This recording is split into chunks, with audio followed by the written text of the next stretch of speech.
स्वागत है। आज हम मुगल साम्राज्य के इतिहास और उसकी विरासत की गहराइयों में उतर रहे हैं, उन स्रोतों के आधार पर जो हमारे पास हैं। ये एक ऐसा दौर था जिसने भारतीय उपमहाद्वीप पर आप कह सकते हैं एक अमिट छाप छोड़ी। तो आज का हमारा सफर शुरू होगा बाबर से, जिन्होंने इस साम्राज्य की नींव रखी, और हम औरंगजेब के दौर और उसके बाद तक चलेंगे।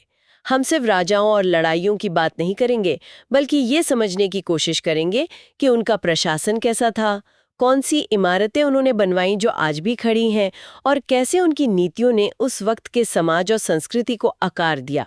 एक तरह से ये शक्ति, कला और बदलाव की कहानी है। तो चलिए परत दर परत इसे खोलते हैं। बिल्कुल। और ये स्रोत हमें दिखाते हैं कि ये साम्राज्य कितना विशाल और बहुआयामी था।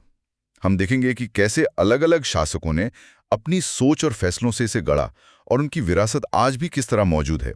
ये सिर्फ तारीखों का खेल नहीं, बल्कि इंसानी महत्वाकांक्षा और नतीजों की कहानी है। तो कहानी शुरू होती है ज़हीरुद्दीन मोहम्मद बाबर से। 1526 में पानीपत की पहली लड़ाई एक निर्णायक मोड़ था, जहां उन्होंने इब्राहिम लोदी को हराया।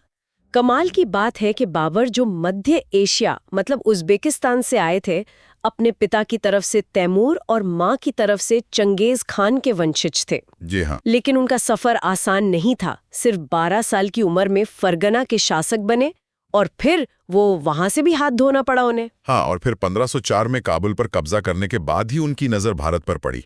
एक दिलचस्प पहलू ये है कि बाबर को भारत में बड़े पैमाने पर बारूद और तोपखाने का इस्तेमाल शुरू करने का श्रेय दिया जाता है। अच्छा। उनकी तुलुगमा युद्ध नीति, जिसमें सेना को अलग अलग हिस्सों में बांटकर दुश्मन को घेरा जाता था, काफी कारगर साबित हुई। पानीपत यानी 1526 के बाद खानवा, 1527 में राणा सांगा के खिलाफ, और फिर घाघरा 1529 में अफगानों के खिलाफ, इन लड़ाइयों ने भारत में उनकी स्थिति मजबूत की। और उन्होंने पातशाह की उपाधि अपनाई, जो उनकी शाही महत्वाकांक्षा दिखाती है।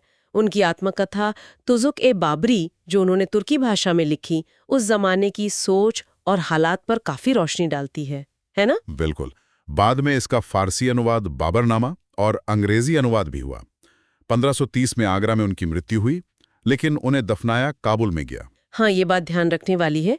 और पानीपत की काबुली बाग मस्जिद या आगरा का आराम बाग जैसे शुरुआती निर्माण भी मिलते हैं उनके। बाबर के बाद उनके बेटे हुमायूं गद्दी पर बैठे, लेकिन उनका शासनकाल 1530 से 40 और फिर 1555-56 काफी उथल-पुथल भरा रहा। उन्हें न सिर्फ अपने भाइयों से चुनौती मिली, हाँ, कामरान, हिंदल, अस्करी जी, बल्कि अफगान ताकत, खासकर शेर शाह सूरी से भी निपटना पड़ा। भाई कामरान ने तो अफगानिस्तान और पंजाब पर कब्जा ही कर लिया था। और शेरशाह सूरी से तो उन्हें करारी हार झेलनी पड़ी, चौसा 1539 में और फिर कन्नौज 1540 में। इन लड़ाइयों में हार के बाद हुमायूं को भारत छोड़कर जाना पड़ा। हाँ, ईरान के सफवी शासक के यहाँ शरण लेनी पड़ी। उनकी बहन गुलबदन बेगम ने हुमायूंनामा में उनके जीवन के इन उतार चढ़ावों का जिक्र किया है। बड़ा दिलचस्प है वो। लेकिन किस्मत ने पलटा खाया। जी, शेर शाह सूरी की मौत के बाद हुमायूं ने 1555 में दिल्ली पर फिर से कब्जा कर लिया। उन्होंने दिल्ली में दीन पनाह नाम का एक नगर भी बसाया। पर विडंबना देखिए, महज 1 साल बाद 1556 में उसी दीन पनाह में अपनी लाइब्रेरी की सीढ़ियों से गिरकर उनकी मौत हो गई। इतिहास भी कितने नाटकीय मोड़ लेता है। सही में। अच्छा, हुमायूं के निर्वासन के दौरान जिस शासक ने दिल्ली पर राज किया, वो थे शेर शाह सूरी, 1540 से 1545 तक। हाँ, असली नाम फरीद खान, बिहार के सासाराम के एक जागीरदार के बेटे थे। हुमायूं को हराकर इन्होंने सूरवंश की स्थापना की। इनका शासनकाल भले ही छोटा रहा, सिर्फ 5 साल का, लेकिन इनके प्रशासनिक सुधारों की बहुत चर्चा होती है। बिल्कुल। उन्होंने रुपया नाम का चांदी का सिक्का चलाया, जो आप देखिए आज भी हमारी मुद्रा का आधार है। पूरे साम्राज्य में वजन और माप के मानक तय किए, जिससे व्यापार में आसानी हुई। ये छोटे लगते हैं, पर बड़े बदलाव थे। और GT road, grand trunk road की मरम्मत और विस्तार का श्रेय भी तो उन्हें ही जाता है। हाँ, वो सड़क चटगांव से पेशावर तक जाती थी, और इस पर थोड़ी थोड़ी दूरी पर सराएं बनवाई गईं, जहां यात्रियों के रुकने, खाने पीने और सुरक्षा का इंतजाम था। ये उस जमाने में संचार और व्यापार के लिए बहुत जरूरी था। सोचिए जरा। बिल्कुल। और भू राजस्व व्यवस्था में भी उन्होंने बड़े सुधार किए। जमीन की पैमाइश करवाकर उपज के आधार पर लगान तय किया, आमतौर पर उपज का 1/3। अच्छा। किसानों को पट्टा दिया, मतलब जमीन पर उनके अधिकार का दस्तावेज और कबूलियत यानी लगान चुकाने का समझौता। इससे व्यवस्था में पारदर्शिता आई और सीधे किसानों से लगान वसूलने की कोशिश की गई, बिचौलियों को हटाकर। ये तो बहुत महत्वपूर्ण सुधार थे। जी, दिल्ली का पुराना किला भी उन्हीं के दौर का है। 1545 में कालिंजर के किले की घेराबंदी के दौरान एक विस्फोट में उनकी मौत हो गई। खैर, शेरशाह के बाद सूरवंश ज्यादा टिका नहीं और हुमायूं की वापसी हुई। लेकिन हुमायूं की मौत के बाद उनके 13 साल के बेटे जलालुद्दीन मोहम्मद अकबर 1556 से 1605 तक गद्दी पर बैठे। शुरुआत में उनके संरक्षक बैरम खान ने कमान संभाली और 1556 में पानीपत की दूसरी लड़ाई में हेमू को हराकर मुगल सत्ता को फिर से स्थापित किया। अकबर का शासनकाल मुगल साम्राज्य के विस्तार और कह सकते हैं सुदृढ़ीकरण का दौर माना जाता है। उनकी राजपूत नीति बहुत अहम थी। जी, उन्होंने राजपूत राजाओं से वैवाहिक संबंध बनाए, जैसे आमेर के राजा भारमल की बेटी हरकाबाई, जिन्हें मरियम उस जमानी भी कहा गया, उनसे शादी की और राजपूतों को प्रशासन और सेना में ऊंचे पद दिए। इससे साम्राज्य को स्थिरता और मजबूती मिली। हाँ, लेकिन सभी राजपूतों ने अधीनता स्वीकार नहीं की। मेवाड़ के महाराणा प्रताप ने आखिर तक संघर्ष किया। 1576 की हल्दी घाटी की लड़ाई इसी प्रतिरोध का प्रतीक है। सही कहा। भले मुगल सेना, जिसका नेतृत्व एक राजपूत आमेर के राजा मान सिंह कर रहे थे, जीती, पर राणा प्रताप ने हार नहीं मानी। वो एक अलग ही मिसाल है। अकबर सिर्फ एक विजेता ही नहीं थे, उनकी दिलचस्पी धर्म और दर्शन में भी थी। हाँ, 1581 के आसपास उन्होंने दीने इलाही या तौहीदे इलाही नाम से एक विचार पेश किया। इसमें अलग अलग धर्मों की अच्छी बातों को शामिल करने की कोशिश की गई थी। हालांकि ये बहुत लोकप्रिय नहीं हुआ। हाँ, सुना है, सिर्फ बीरबल ने ही इसे अपनाया था हिंदुओं में से। जी, उन्होंने फतेहपुर सीकरी में इबादत खाना भी बनवाया था, जहाँ अलग अलग धर्मों के विद्वानों के बीच चर्चाएं होती थी। और अकबर के नवरत्न, वो तो बहुत मशहूर हैं। बीरबल, टोडरमल, तानसेन, अबुल फजल। हाँ, ये 9 प्रतिभाशाली लोग उनके दरबार की शान थे। बीरबल अपनी हाजिर जवाबी के लिए, टोडरमल अपने भू राजस्व सुधारों के लिए, तानसेन संगीत के लिए और अबुल फजल और फैजी जैसे विद्वान। ये दिखाता है कि अकबर कला और प्रतिभा के कितने बड़े कद्रदान थे। बिल्कुल। तानसेन, जिनका असली नाम रामतनु पांडे था, पहले ग्वालियर के राजा रामचंद्र सिंह के दरबार में थे। अकबर ने उन्हें मियाँ की उपाधि दी। अच्छा। और अबुल फजल ने अकबर की जीवनी अकबरनामा लिखी, जिसका तीसरा हिस्सा आयन-ए अकबरी उस जमाने के प्रशासन, समाज और अर्थव्यवस्था का, आप कह सकते हैं, एक अनमोल दस्तावेज है। दिलचस्प बात यह है कि अकबर के कई प्रशासनिक सुधार शेरशाह सूरी की व्यवस्था से प्रेरित थे। ये भी दिलचस्प है। उन्होंने अनुवाद पर भी जोर दिया। मकतब खाना नाम का एक विभाग बनवाया, जहां संस्कृत ग्रंथों जैसे रामायण और महाभारत का फारसी में अनुवाद हुआ। जी हाँ, महाभारत के फारसी अनुवाद को रज़्मनामा कहा गया, यानी युद्धों की पुस्तक। ये सांस्कृतिक आदान प्रदान का एक बड़ा उदाहरण है। प्रशासन की बात करें तो मनसबदारी प्रणाली अकबर की एक बड़ी देन मानी जाती है। हाँ, मनसब का मतलब होता था पद या रैंक। हर अधिकारी को एक मनसब दिया जाता था, जिससे उसका ओहदा, वेतन और उसे कितने सैनिक रखने हैं, ये तय होता था। अच्छा, ये मनसब 10 से लेकर 7,000 या उससे भी ज्यादा तक होते थे।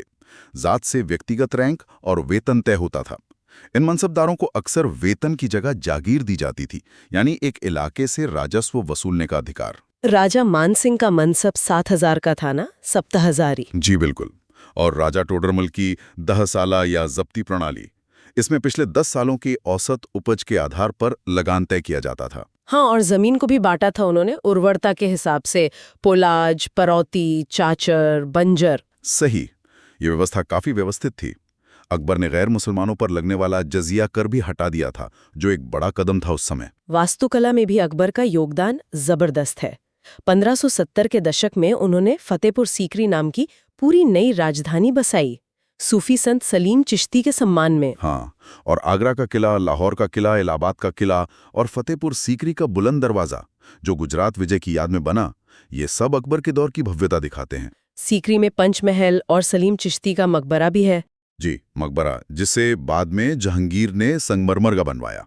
और मुगलों ने भारत में चारबाग शैली की शुरुआत भी की, मतलब बगीचों को 4 हिस्सों में बांटने की शैली। ये दिलचस्प है कि अकबर ने कई बार राजधानी बदली, आगरा से फतेहपुर सीकरी, फिर लाहौर और फिर वापस आगरा। 1605 में उनकी मृत्यु हुई और उन्हें आगरा के पास सिकंदरा में दफनाया गया। अकबर के बाद उनके बेटे सलीम नूरुद्दीन मोहम्मद जहांगीर के नाम से गद्दी पर बैठे।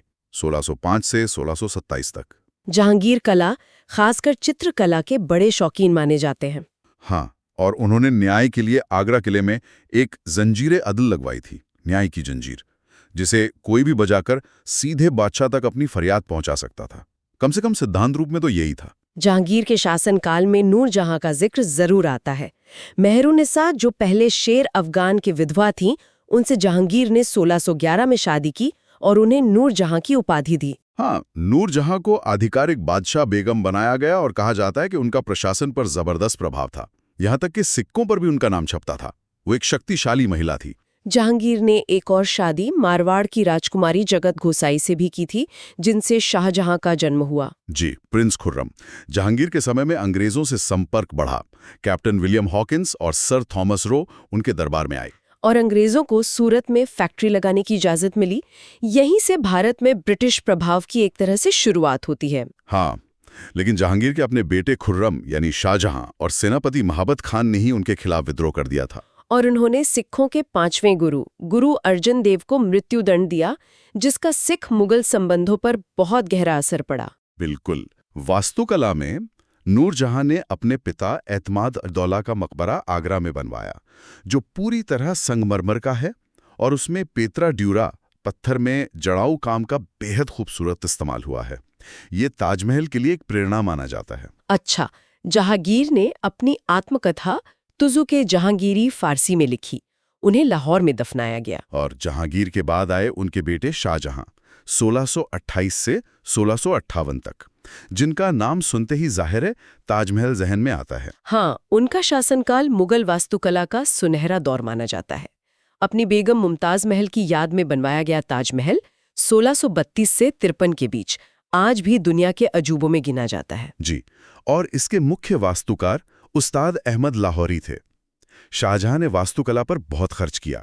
दिल्ली में एक नई राजधानी वसाई, शाहजहानाबाद, जिसमें लाल किला और जामा मस्जिद शामिल हैं। आगरा और दिल्ली के किलों में दीवाने आम और दीवाने खास भी बनवाए। हाँ, आगरा किले की मोती मस्जिद जो संगमरमर की है, शीश महल और मुसम्मन बुर्ज जहां कैद में उनके आखिरी दिन बीते, वो भी उन्हीं के बनवाए हुए हैं।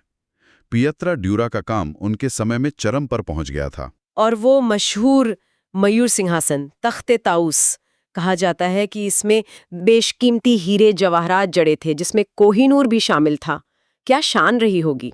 जाहिर है, हालांकि बाद में 1739 में ईरान के नादिर शाह के आक्रमण के समय इसे लूट लिया गया। हाँ, ये बड़ा नुकसान था। शाहजहां ने दक्कन में मुगल प्रभाव बढ़ाया और अहमदनगर को पूरी तरह कब्जे में लिया। उनके समय में कई यूरोपीय यात्री जैसे बर्नियर, टेवेर्नियर और मनुची भारत आए, जिनके लेखों से उस दौर की काफी जानकारी मिलती है। लेकिन उनके शासनकाल के अंत में 1657 में उनके बीमार पड़ने पर उनके बेटों के बीच उत्तराधिकार के लिए खूनी जंग छिड़ गई। दारा शिकोह, शुजा, औरंगजेब और मुराद बख्श। जी, शाहजहां तो अपने बड़े बेटे दारा शिकोह को पसंद करते थे, जो सूफी विचारों वाला और उदार माना जाता था। उन्हें शाहजादा बुलंद इकबाल की उपाधि भी दी थी। लेकिन जीत औरंगजेब की हुई। औरंगजेब ने न सिर्फ अपने भाइयों को हराया, बल्कि अपने पिता शाहजहां को भी आगरा किले में कैद कर दिया, जहां 1666 में उनकी मौत हो गई। कितना दुखद अंत। सही कहा। औरंगजेब 1658 से 1707 तक आलमगीर की उपाधि के साथ गद्दी पर बैठा। उनका शासनकाल मुगल साम्राज्य के सबसे बड़े विस्तार का गवाह बना, खासकर दक्कन में बीजापुर और गोलकुंडा की जीत के बाद। हाँ, साम्राज्य काफी फैल गया था उनके समय में, लेकिन उनका दौर विवादों से भी भरा रहा। उनकी धार्मिक नीतियां काफी सख्त मानी जाती हैं। जी, उन्होंने अकबर द्वारा हटाए गए जजिया कर को फिर से लागू कर दिया। गैर मुसलमानों पर कई तरह की पाबंदियां लगाईं। संगीत और कलाओं को भी शायद उतना प्रोत्साहन नहीं मिला जितना पहले के शासकों के समय था। और उन्होंने 9वें सिख गुरु तेग बहादुर को मृत्युदंड दिया, जिससे सिख समुदाय से टकराव और बढ़ गया। हाँ, उन्होंने प्रशासन में इस्लामिक कानूनों को सख्ती से लागू करवाने के लिए मुहतसिब नाम के अधिकारी नियुक्त किए और फतवाए आलमगीरी यानी इस्लामी कानूनों का संग्रह तैयार करवाया। उन्हें उनकी सादगी और धार्मिक कट्टरता के कारण कुछ लोग जिंदा पीर भी कहते थे। वास्तुकला में उनके दौर में उतनी भव्यता नहीं दिखती जितनी शाहजहां के समय थी। हाँ, वो बात तो है। हालांकि दिल्ली के लाल किले में मोती मस्जिद और औरंगाबाद में उनकी पत्नी दिलरस बानो बेगम की याद में बना बीबी का मकबरा, जिसे ताजमहल की एक तरह से नकल भी कहते हैं, उनके समय के हैं। औरंगजेब ने लगभग 50 साल शासन किया, लेकिन उनके लंबे शासनकाल के अंत तक साम्राज्य में विद्रोह और अशांति बढ़ने लगी थी। मराठे, सिख, जाट। जी बिल्कुल। 1707 में उनकी मृत्यु के बाद मुगल साम्राज्य का पतन तेजी से हुआ। बाद के शासक उतने योग्य साबित नहीं हुए। बहादुर शाह प्रथम, जहांदार शाह, फर्रुख सियर, मोहम्मद शाह रंगीला, ये नाम आते हैं। हाँ, रंगीला के समय तो नादिर शाह का हमला हुआ था। जी, 1739 में। और फिर अहमद शाह अब्दाली के कई हमले हुए 1748 से 61 के बीच। इन हमलों ने दिल्ली को लूटा और मुगल सत्ता के ताबूत में आखिरी कील साबित हुए। दरबार में साजिशें बढ़ीं, सूबेदार स्वतंत्र होने लगे। किंग मेकर्स कहे जाने वाले सैयद बंधुओं का भी इस दौर में काफी दबदबा रहा। और अंत में बहादुर शाह जफर द्वितीय, अंतिम मुगल बादशाह, जिन्हें 1857 के विद्रोह के बाद अंग्रेजों ने रंगून निर्वासित कर दिया। हाँ, वो एक युग का अंत था। अगर हम पूरे मुगल प्रशासन को संक्षेप में देखें तो ये काफी व्यवस्थित था, है ना? जी हाँ। साम्राज्य सूबों यानी पंतरों में बटा था, जिसका प्रमुख सूबेदार या निजाम होता था। सूबे आगे सरकारों यानी जिलों में, सरकारें परगनों यानी तालुकों में, और परगने गांवों में बटे थे। और हर स्तर पर अधिकारी होते थे। बिल्कुल। केंद्र में मीर बख्शी जो सैन्य प्रमुख थे और दीवान जो राजस्व प्रमुख थे। प्रांत में सूबेदार, फिर जिले में फौजदार कानून व्यवस्था के लिए, आमिल गुजार राजस्व इकट्ठा करने के लिए। परगना स्तर पर शिकदार और अमीन होते थे। गांव का मुखिया मुकद्दम कहलाता था। ये एक जटिल लेकिन कारगर व्यवस्था थी। राजपूतों के साथ संबंधों की बात करें तो वो काफी मिले जुले रहे। अकबर की नीति ने सहयोग का दौर शुरू किया था। हाँ, कई राजपूत राजाओं जैसे आमेर यानी जयपुर और मारवाड़ यानी जोधपुर के शासकों ने मुगल सेना और प्रशासन में बड़े ओहदे संभाले। राजा मान सिंह, राजा जय सिंह जैसे नाम प्रमुख हैं। बदले में उन्हें अपनी रियासतों, जिन्हें वतन जागीर कहते थे, में काफी स्वायत्ता भी मिली। सवाई जयसिंह द्वितीय, जिन्होंने जयपुर शहर बसाया, वो तो खगोल शास्त्री भी थे। जी हाँ, उन्होंने दिल्ली, जयपुर, उज्जैन, मथुरा और वाराणसी में जंतर मंतर नाम की 5 खगोलीय वेधशालाएं बनवाईं। ये दिखाता है कि मुगल काल सिर्फ युद्ध और राजनीति का ही नहीं, बल्कि ज्ञान विज्ञान का भी दौर था। लेकिन औरंगजेब के समय में राजपूतों से संबंध फिर से बिगड़े थे। हाँ बिल्कुल, जिसका भी साम्राज्य के पतन में योगदान रहा। तो ये थी मुगल साम्राज्य की कहानी, बाबर के आगमन से लेकर बहादुर शाह जफर के निर्वासन तक।